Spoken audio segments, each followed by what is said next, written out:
नमस्कार, स्वागत करते हैं आपका हमारे विशेष कार्यक्रम कहता है वोटर में। मैं हूं देवव्रत भगत और इस वक्त मेरे साथ हैं शहर की वो महिलाएं जो कि शहरी सत्ता चुनने में अहम भूमिकाएं निभाएंगी।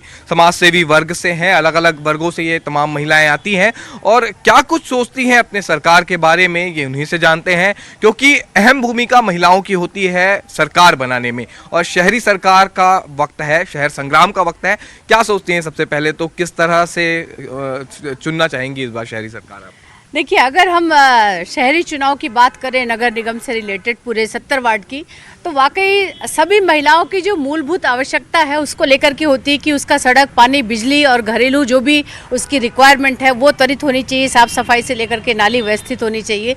और उसके बाद में आज के परिप्रेक्ष्य में अगर हम बात करें तो महिलाओं की एक जो सोचने समझने की और एक वर्किंग जो कैपेसिटी, वो काफ़ी उस पर ग्रोथ हुआ है। और उस ग्रोथ को देखते हुए महिलाएं चाह रही हैं कि महिलाएं जो वार्ड में जिनको अभी हमने नामांकन के दौर चुना है, उनको ज़्यादा से ज़्यादा अगर वो पद में आती हैं तो महिलाएं बहुत अच्छे मैनेजमेंट जो है वो संभाल सकती है। इस बार क्या लगा है कि ज्यादातर पार्टियों ने दिया है क्या महिलाओं को मौका? बिल्कुल दिया है और आएंगे ही महिलाएं, और महिलाएं अब सब एक्टिव हो चुकी हैं और सभी की डिमांड वैसे पूरा करने की कोशिश करेंगी। अच्छा, आपकी उम्मीदें क्या है, क्या उम्मीद रखती हैं? उम्मीदें हैं कि जब हम कोई भी चीज़ का डिमांड करें, उन लोग जाके मतलब कुछ न कुछ तो पूर्ति करें, ये नहीं खाली आश्वासन दे दे और कुछ करे ना, ऐसा नहीं होना चाहिए। अच्छा, कई बार ये भी देखा जाता है कि पार्षद पति की भूमिका जो होती है वो बहुत ज्यादा देखने को मिलती है, तो क्या आपको नहीं लगता है कि इस समय भी महिलाएं जो है वो इतनी सक्षम नहीं हो पाई है कि उन्हें पति के कंधों की जरूरत पड़ रही है? नहीं, मैं इस बात में पूरी तरह असहमत हूँ। नारी ना कभी कमजोर थी, न है, न रहेगी। ये पार्षद पति या सरपंच पति, एसपीए जो नाम दिया गया है ना, ये कुछ लोगों के द्वारा दिया गया है। हो सकता है शुरुआत में रहा होगा। आज के दौर में अभी आपने कहा कि आप सत्ता से या नगरीय निकाय से कैसे प्रतिनिधि चाह रही हैं, तो सबसे पहले आज करंट जो इशू है हमारी नारी सुरक्षा की, चाहे वो हम नगरीय चुनाव की बात करें या देश के चुनाव की बात करें, जहां नारी सशक्त है, जहां नारी सुरक्षित है, हमको ऐसी व्यवस्था चाहिए और ऐसी सरकार चाहिए जो महिलाएं अगर रात को भी अपने काम से लौट रही हैं, पढ़ने जा रही हैं, हमारी बच्चियां स्कूल जाती हैं, ट्यूशन जाती हैं, उनकी सुरक्षा की व्यवस्था सबसे पहले होनी। अभी कितना सुरक्षित महसूस कर रही हैं? अभी सुरक्षित तो है, लेकिन आए दिन जब हम देखते हैं निर्भया कांड के बाद ये लगातार हो रहा है, चाहे हैदराबाद का कांड हो, उन्नाव कांड हो, तो आज की डेट में कभी भी किसी के साथ, किसी की बेटी के साथ, कोई भी महिला के साथ हो सकता है। आपने देखा होगा स्कूटी खड़ी करते तक से हैदराबाद में निगाह थी उन लोगों की, वैसी लोगों की, और आज उसकी परिणति आप देख रहे हैं। बेटियां जब तो ये महिला सुरक्षा का मुद्दा क्या नगरीय निकाय चुनाव में आपको लगता है कि ये भी एक मसला बनेगा? बिल्कुल बिल्कुल, ये बहुत बड़ा मसला बनेगा, क्योंकि नाली, सड़क, पानी, मूलभूत सुविधा के लिए तो हम आजादी के 70 साल बाद भी लड़ रहे हैं। और ये हमारा दुर्भाग्य है कि आज भी हमारे यहाँ रोड नहीं है, पानी नहीं है, हम इसकी बात करते हैं, जबकि मूल रूप से जब हमारी बेटियां सुरक्षित रहेंगी तो सभी सुरक्षित। अच्छा, पहले यहाँ पे प्रमोद दुबे थे महापौर और सरकार जो थी बीजेपी की थी, अब कांग्रेस की सरकार आ गई है, अब नई सरकार शहर में चुनने का वक्त है। क्या लगता है प्रमोद दुबे आपकी उम्मीदों पर कितने खरे उतर पाए? प्रमोद दुबे या भाजपा कोई भी सरकार हो, वो जनता की जो आवाज़ है उसको पूरा सुने और उसको आगे बढ़ाने की कोशिश करे, स्वच्छ सरकार दें, बस यही है उम्मीद कि महिलाओं की सुरक्षा की व्यवस्था करें। स्वच्छ सरकार से आप क्या क्या क्या कहेंगे? सरकार माने घपलेबाजी इधर उधर की जो होती हैं वो सब ना हो, वही है और क्या, बस। अच्छा, आए दिन घर में किस तरह की मुश्किलें होती हैं और वो कौन सी उम्मीद है जो आप रखती हैं कि शहर का जनप्रतिनिधि, आपके वार्ड का जनप्रतिनिधि उन तमाम समस्याओं को दूर करे? हाँ, वो क्या है, मोहल्ले में जो कचरा है, पानी की प्रॉब्लम है, वो हम चाहते हैं हमारे वार्ड से जो जीत के आए वो सब ये कमियां दूर करे, है ना। और एक और बहुत खुशी की बात है, इस बार नगरीय चुनाव में हमारा संगठन ब्राह्मण समाज का, और अब इस साल 100% ब्राह्मणों को हर वार्ड से टिकट मिली। ये बहुत खुशी की बात। जातिगत समीकरणों को कितना देखना चाहिए, क्योंकि यह भी जो टिकट होता है वो दोनों ही पार्टियों में हमने देखा, चाहे बीजेपी हो, कांग्रेस हो, जातिगत समीकरणों का बहुत ज्यादा ध्यान रखा नहीं, जाति से तो होना ही नहीं चाहिए। मेरे विचार से तो आरक्षण बिल्कुल हटा देना चाहिए। नहीं, वो टिकट देने के मामले में टिकट देने को वही दे तो रहे हैं, जिस तरह से आरक्षण का वर्ग बटा हुआ है, इतना प्रतिशत इसको, इतना प्रतिशत इसको, उसी के हिसाब से टिकट भी मिल रही है, पर योग्य व्यक्ति को ही मिलना चाहिए, वास्तव में जो अपने ऊपर डिसीजन लेने का अधिकार रखता हो, माने सभी का डिसीजन स्वयं लेता हो, ऐसा नहीं उससे पूछ के इससे पूछ के वाले नहीं। मेरा सुझाव ये है, थोड़ा सा 2 मिनट मुझे समय दीजिएगा, कि अपने अपने वार्ड को लोग 10 भागों में बांट दें, 10 मोहल्ले में बांट दें और 10 का एक एक लीडर बना दें, और हर हफ्ते में पार्षद को चाहिए कि उन 10 लोगों को बुला के वहाँ पर मीटिंग ले और पूछे कि अभी आपके मोहल्ले में क्या आवश्यक है, क्या परेशानी है आपको, ये पूछना चाहिए। पार्षद कई बार तो ऐसा होता है कि चुनाव बस जीते, उसके बाद से दिखते भी नहीं है, आते भी नहीं है, सुनते नहीं है कि क्या परेशानी है, क्या है। तो इस तरह से 10 भागों में बांट के यदि परेशानियों को सुनेंगे ना, तो वास्तव में उस वार्ड का बहुत अच्छा डेवलप। सुझाव बहुत ज़्यादा बढ़िया है आपका, लेकिन आपको ये लगता है कि अभी जिस तरह से जो पहले के पार्षद रहे वो आपकी उम्मीदों पर खरे उतरे हैं? हाँ, नहीं, हमारे यहाँ जो मृत्युंजय दुबे यहाँ सुंदर नगर से, उसने भी काम बहुत अच्छा किया। हम पहले ब्राह्मणपाड़ा वार्ड में रहते थे, वहाँ पर भी आकाश दुबे ने काम बहुत अच्छा किया, इसमें कोई दो मत नहीं है। फिर भी अब हर एक व्यक्ति को तो खुश किया नहीं जा सकता, बहुत से लोगों को नाराजगी है, बहुत से लोग, कुल मिला के काम अच्छा था। अच्छा, शहर के बहुत सारे मुद्दे हैं। अगर हम ये बात करें कि स्काई वॉक का मसला था, वो भी इतना उठा, एक्सप्रेसवे का मामला था, आपको लगता है ये सारे मुद्दे जो हैं वो इस बार नगरीय निकाय चुनाव में प्रभाव डालेंगे? नहीं नहीं, वो नगरीय निकाय चुनाव को प्रभावित नहीं करेगा। नगरीय निकाय चुनाव तो व्यक्तित्व का चुनाव है।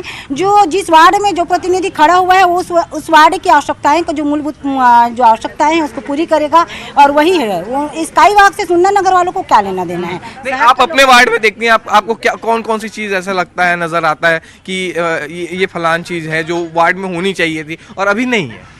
नहीं, अभी तो जिस वार्ड में हूँ पूरी तरह से संतुष्ट हूँ। जो हमारे वार्ड प्रतिनिधि मृत्युंजय दुबे जी हैं, उनका काफ़ी अच्छा सहयोग रहा है। निरंतर 15 साल से पार्षद रहे हैं, सारी आवश्यकताएं पूरी कर दी हैं। कुछ एक बचा हुआ है, उसको भी कर देंगे, कहीं भी असंतुष्टि नहीं। महापौर अप्रत्यक्ष प्रणाली से इस बार चुने जा रहे हैं, पहले आप लोग सीधे वोट कर देते थे, तो ये इसका कुछ असर देखने को मिलेगा क्या? बिल्कुल असर देखने को मिलेगा, और ये बहुत अच्छा किया है। उनको तो मैं धन्यवाद देना चाहती हूँ। हवाई जहाज में उड़ने से काम नहीं होता है। पहले आप धरातल से शुरू हुए थे, आप धरातल को, जो आप अपना आसपास धरातल को देखिए, आपके पैर धरती में है कि नहीं तो किसी को भी चुन लिया जाता था। बड़े बड़े लोगों को भी वार्ड में जो उतारा गया है ना, क्योंकि जनता से ही तो वोट मिलता है उनको, और बड़े आदमी बनने के बाद में अपने जो जनता है उसको भूल जाते हैं ना। ये बहुत ही अच्छा है, मैं तो इससे बहुत खुश हूँ कि इनसे लोगों को पता चलेगा कौन व्यक्ति कितना अपने लोगों से जुड़ा हुआ है। बहुत ही अच्छा है। अच्छा, आप क्या कहेंगे मैडम, वो कौन से मुद्दे जो हैं इस बार आपको लग रहा है कि चुनाव में असर डालने वाले हैं?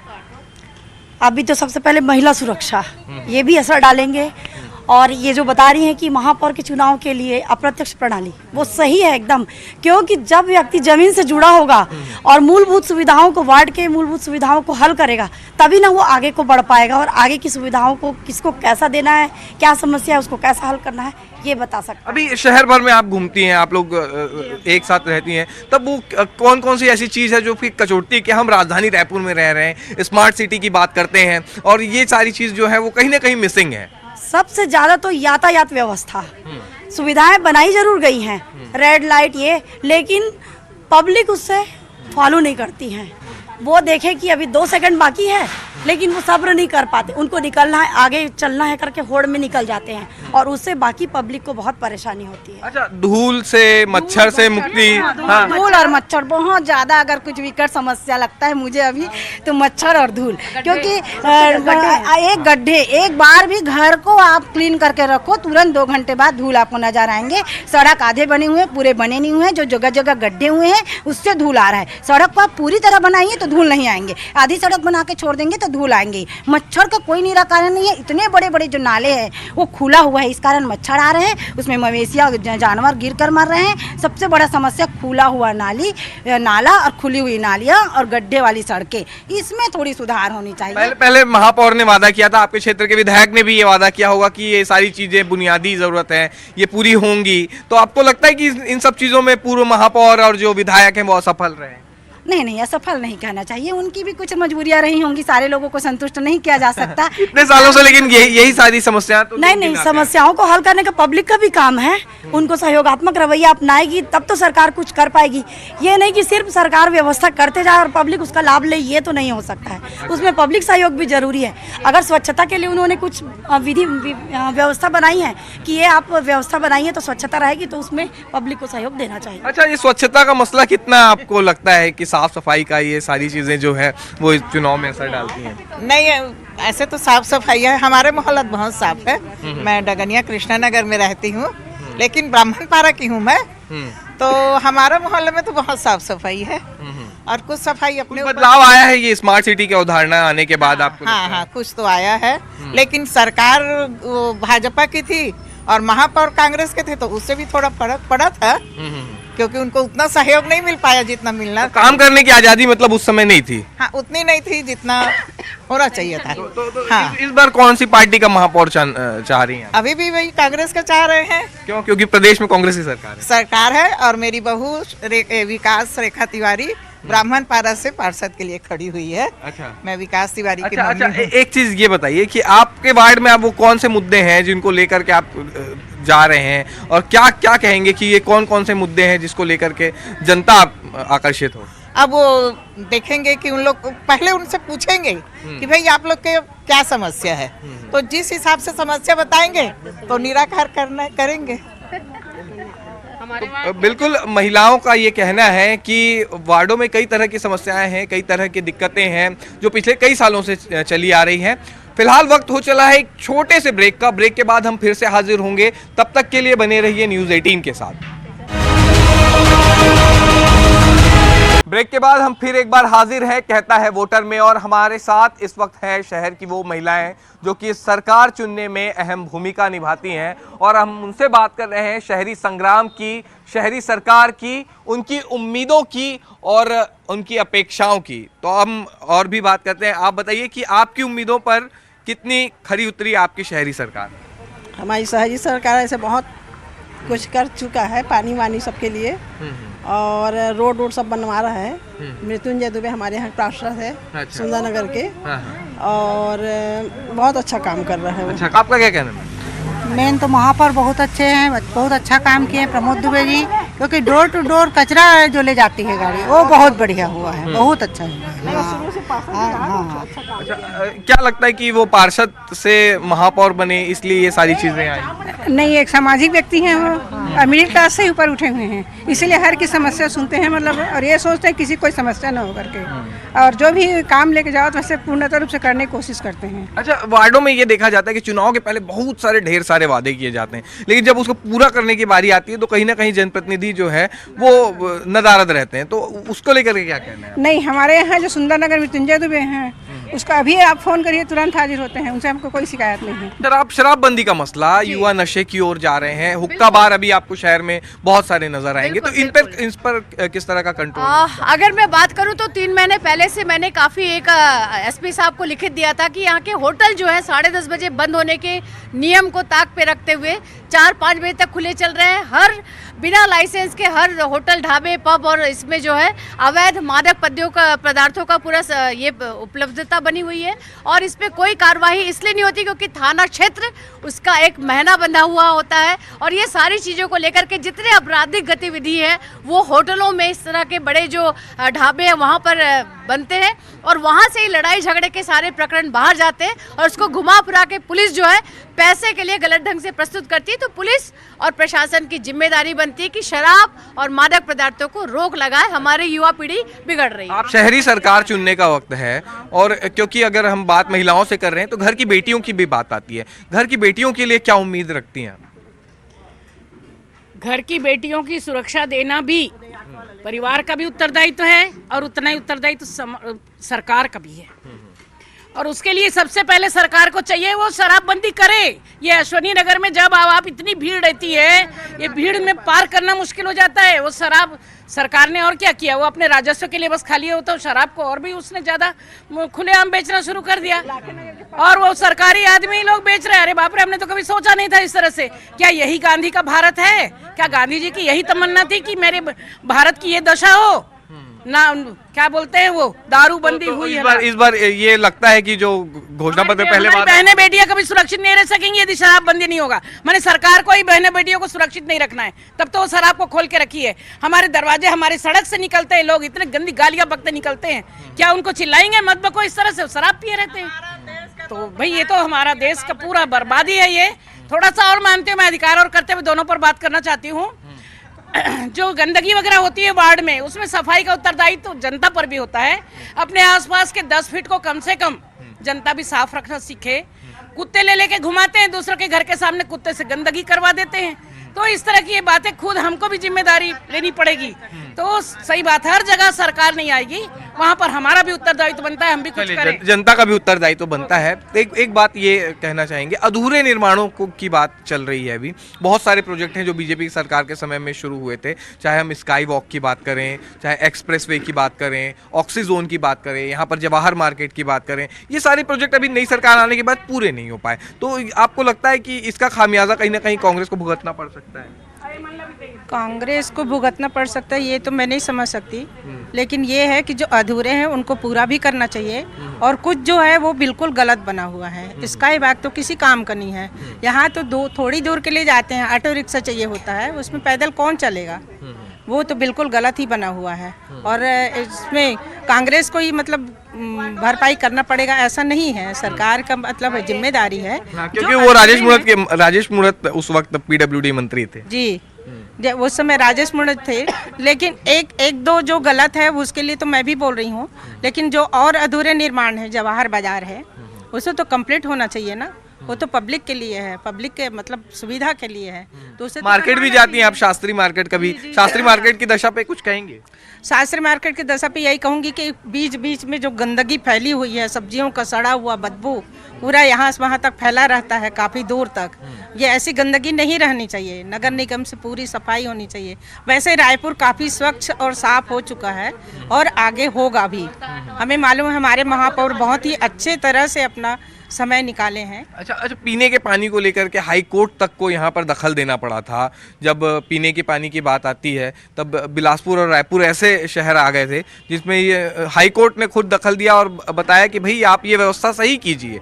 तो आपको नहीं लगता है कि जब जनप्रतिनिधि ये दावा करते हैं कि भाई हम आपको साफ पीने का पानी मुहैया कराएंगे और सारी तमाम चीज़ें जो है आपको मिलेंगी, और साफ पानी के लिए हाई कोर्ट तक को आना पड़ता है? बिल्कुल, ये हमारा दुर्भाग्य है कि पानी, सड़क, नाली ये तो हमारी बुनियादी सुविधा है, और इतने साल में तो कम से कम लोगों को जो भी जनप्रतिनिधि चुन के आए उनको देना चाहिए। इसलिए मेरा हमेशा से एक ही नारा रहा है कि जात पर न पात पर, जात पर न पात पर, और मुहर लगाओ विकास की बात पर। जो विकास करे उन्हीं को चुनिए, कि कभी ये मत देखिए कि अमुक है कि ये है। जो अच्छा काम कर रहे हैं, अभी मेरी बहनों ने बताया कि इतने अच्छे अच्छे काम करने वाले हमारे जनप्रतिनिधि हैं, महापौर हैं, पार्षद हैं। निश्चित तौर से जहाँ बुरे लोग हैं वहाँ अच्छे लोग भी हैं। आप अच्छे लोगों को चुनने का जो अवसर आया आप उनको कर सकते हैं। आपके मन में विकास के मुद्दे क्या लगता है आपको? कौन सी चीजें हैं जो मैं यहाँ पे एक चीज सबका ध्यान आकर्षित करना चाहूंगी। रायपुर में जो महत्वपूर्ण दो मुद्दे हैं, पहला तो पार्किंग की अव्यवस्था और दूसरी अव्यवस्थित बाजार।